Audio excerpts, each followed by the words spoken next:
So I want you to just take a deep breath. Okay. Yeah, just hold it for a second. Done. So the air you just pulled into your lungs, it contains, trace amounts of argon, carbon dioxide, and nitrogen. Right, the usual mix. Exactly. But statistically speaking, because of how those atoms cycle, Hmm. you just inhaled at least one atom that was exhaled by a Tyrannosaurus rex 65 million years ago. Oh, wow. That's just a wild visualization. Right, it's mind-blowing.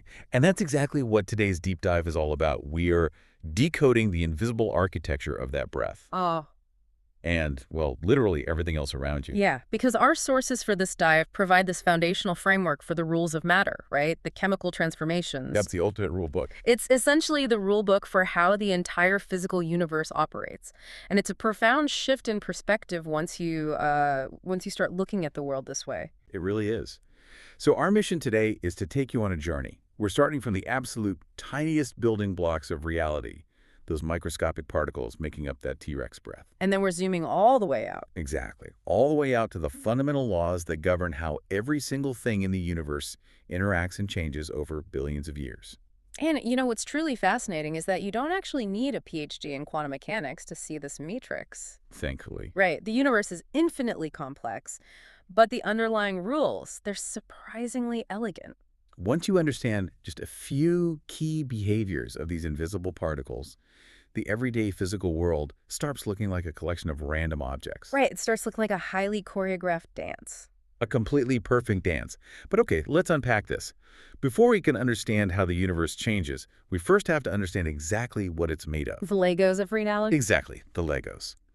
The sources point out that everything you have ever seen, touched, or interacted with is built from a shockingly small inventory of raw ingredients. We're talking about, what, roughly 100 different types of atoms? Yeah, as few as 100.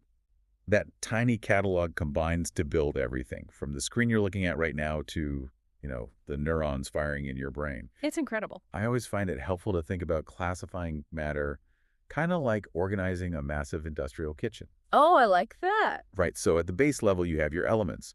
These are the pure, raw, single ingredients in the pantry. So an element is just one single type of atom. Exactly, one symbol in the periodic table. Pure oxygen, pure carbon, pure gold. It's like having a jar of pure salt.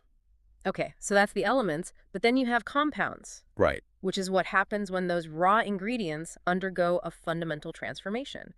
A compound is a pure substance, but its particles are made of more than one type of atom that have been chemically bonded together. The bond is the key, right? It's the baked cake. Yes, the baked cake. The ingredients are bonded into a new thing.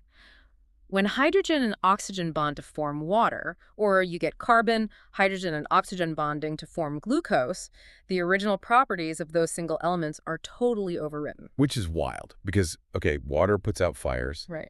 but it's made of hydrogen, which is explosively flammable, and oxygen, which literally fuels combustion. Exactly. The chemical bond creates an entirely new identity. And I think it's important to note both elements and compounds are classified as pure substances because at the particle level, they're uniform. Right. Every single molecule in a glass of pure water is identical. But let's be real, walking through the world, we almost never interact with perfectly pure substances. No, definitely not. The universe naturally favors chaos, entropy. It loves mixing things up. So most of what we interact with are mixtures. Exactly. A mixture contains multiple types of particles, elements, compounds, whatever, occupying the same space. But crucially, they are not chemically bonded. They're just hanging out in the same container. Right.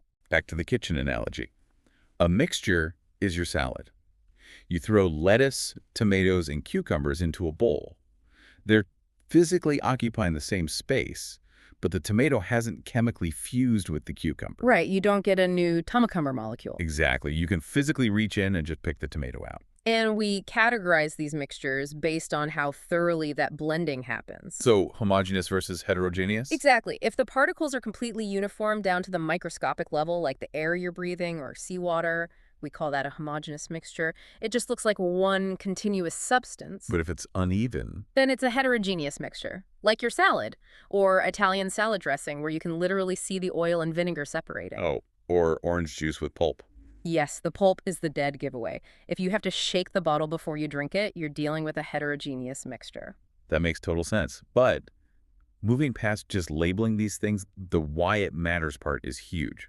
The fact that mixtures are not chemically bonded is basically the foundation of human industry. It really is. Because they keep their individual chemical identities, we can use physical separation methods to pull them apart. Right, like boiling a pot of ocean water. Exactly. The water molecules turn to vapor at a much lower temperature than the salt. So the water escapes, the salt is left behind. That's not a chemical reaction. That's just physical separation, Uh-huh. evaporation. Right. And we scale that up to run the modern world. We use filtration to purify drinking water, sifting to mine metals. We use massive distillation columns to separate crude oil into gasoline and plastics. We're essentially just picking the tomatoes out of the salad on an industrial scale. That's a great way to put it. But, okay, this begs a deeper question. If elements are those pure raw ingredients, what actually gives an element its specific identity in the first place? Why does carbon behave so differently from oxygen? Right.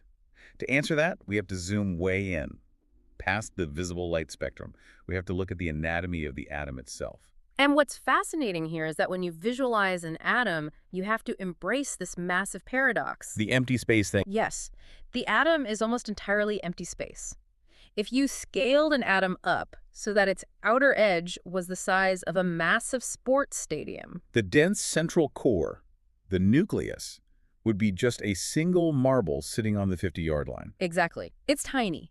Yet that little marble contains virtually 100% of the atom's mass. That's where the heavy listers live. Right. The protons, which carry a positive electrical charge, and the neutrons, which are neutral, no charge.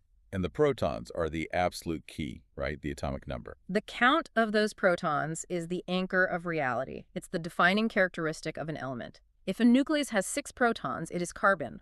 Always. But if you fuse an additional proton in there, so it has 7. It physically ceases to be carbon. It's nitrogen now.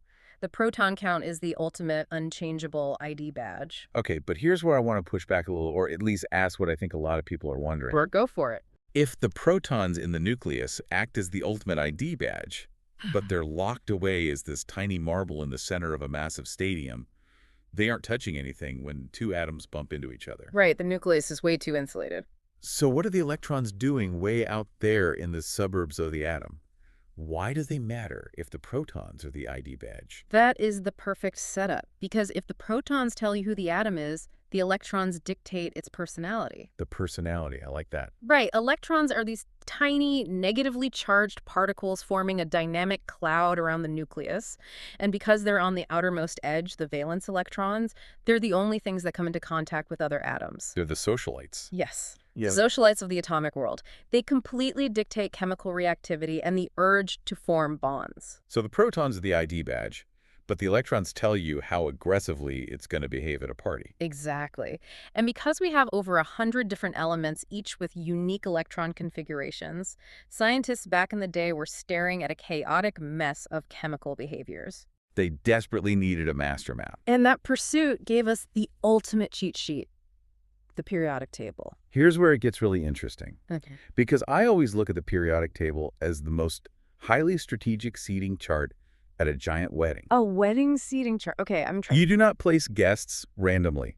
You organize them horizontally by increasing atomic number, just counting up the proton. Right, the periods. But the brilliance is the vertical organization, the groups.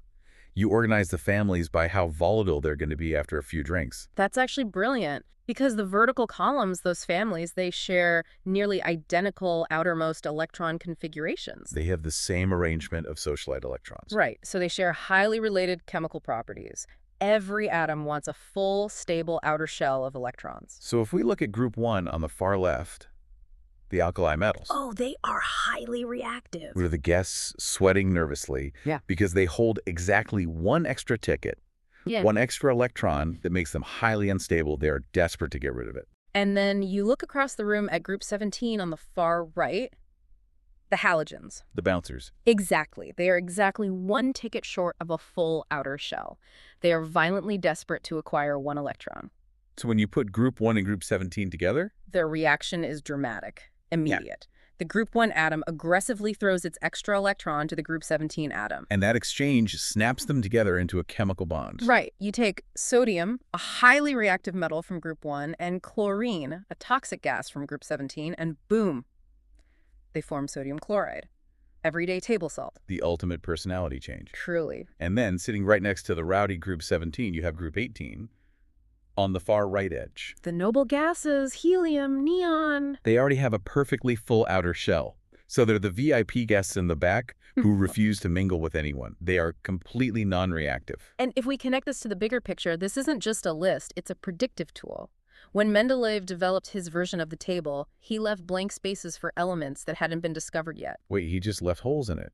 Yeah, because by looking at the neighborhood of the blank space, he could predict the exact properties of a totally unknown mystery element. Just based on its seating assignment. Exactly. Yeah. He could predict if it was a metal, a non-metal, its ductility, its malleability, solubility, conductivity, even how shiny it would be. That is wild. Yeah. Okay, so we have our cast of characters organized. We know their personalities. But what happens when they actually start mingling?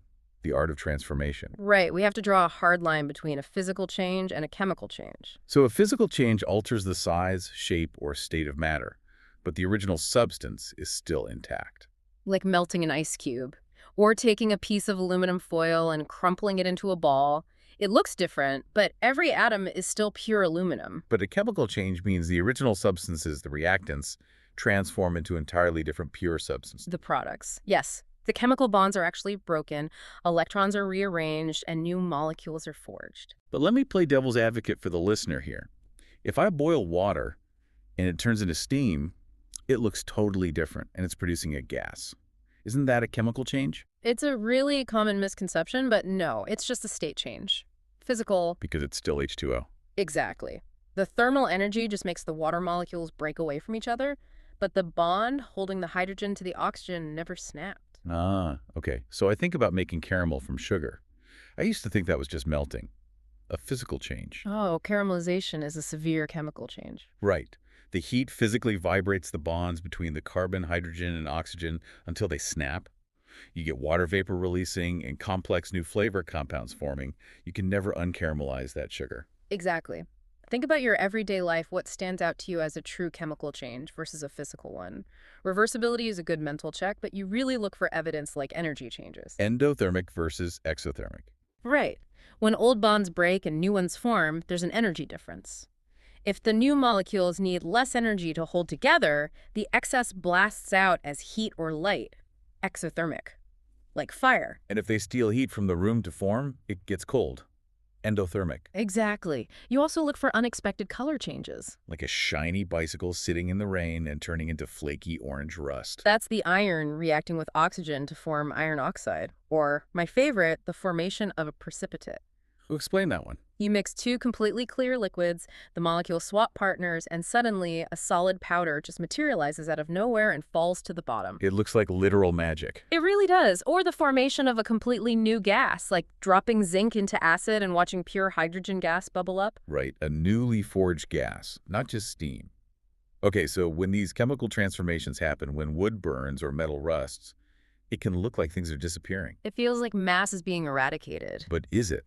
Which brings us to the universe's absolute ledger, the law of conservation of mass. This is the rule the universe never, ever breaks. Matter is conserved, atoms are never destroyed, they only rearrange into new molecules. So what does this all mean when we look at an equation? The sources use the example. 2Mg plus O2 yields 2MgO. Magnesium plus oxygen gas yields magnesium oxide. Right, it looks like a secret code, but it's just an accounting ledger. On the reactant side, you have two entirely separate atoms of solid magnesium. That's the coefficient, the big number 10. Exactly. Then you add O2. The subscript 2 means one molecule of oxygen gas formed by two oxygen atoms permanently holding hands. So we start with 2 magnesium atoms and 2 oxygen atoms. 4 total atoms. Then you cross the arrow, the reaction happens, and you get 2 MgO magnesium oxide. Two distinct molecules, each containing one magnesium and one oxygen. You run the audit. 4 atoms in, 4 atoms out. The ledger balances perfectly. You cannot cheat the math. It's the universe's ultimate recycling program. Every single atom present at the start must be present at the end. But this raises an important question, right? Because it severely messes with our intuition. The campfire problem. Yes. If matter is never destroyed, why does a massive heavy log burn down to a tiny feather-like pile of ash? If you weigh the wood before and the ash after, the scale tells you pounds of mass just vanished. But the math hasn't failed. Our perspective is just too narrow. A campfire is an open system. It's interacting freely with the surrounding environment. Ah, so when the heat snaps the complex carbon bonds in the wood. The carbon atoms bond with oxygen from the air to form carbon dioxide gas. The hydrogen forms water vapor, and those newly forged heavy gases catch the thermal updraft and float away. The mass wasn't destroyed, it just relocated. Exactly, dispersed into the atmosphere. But if we were to run that exact same campfire inside a perfectly sealed, indestructible glass box, a closed system, And we weighed that entire box before and after, the mass would be perfectly identical. down to the microgram. The solid would transformed into ash, smoke, and gas, but every single atom is still trapped inside the glass. And that scales up to how we view the entire planet. The Earth itself is essentially a giant closed system. It is. When smokestacks pump exhaust into the sky, those atoms don't cease to exist. They just disperse. Right. They become part of the atmospheric system. It proves that humanity never truly throws anything away. Away is just somewhere else within the closed system of Earth. Exactly. That is heavy, but it's incredibly important. I mean, let's trace this massive journey we just took. We started by sorting the raw ingredients of the universe, the elements, compounds, and mixtures. We zoomed into the empty space of the atom. Right, finding the protons acting as ID badges and the electrons acting as the socialites dictating all the interactions. We mapped those interactions onto the periodic table to predict behavior. We looked at how chemical bonds breaking and reforming completely transforms matter. And underneath all of it, the unbreakable ledger. Not a single atom is ever lost. The ultimate takeaway is that the next time you see a rusted pipe, a burning fire, or even just breathe in the homogeneous mixture of air, you should picture that invisible, perfectly balanced dance of atoms happening right in front of you. It's beautiful. And I want to leave you with one final thought to mull over as you go about your day. If the law of conservation of mass is absolute, and atoms are only ever rearranged and never destroyed, That means every single atom making up your physical body right now is ancient. exactly. They've Nope. existed on Earth for billions of years, constantly being recycled through open and closed systems. As prehistoric oceans, ancient ferns, and yes, T-Rex breath, you are literally assembled from recycled stardust. It's a humbling thought. It really is. So as you drink your coffee today, look at the mug in your hand and ask yourself, what complex, incredible structures were those exact atoms building a million years ago? And what entirely new substances will they be a part of a million years from now?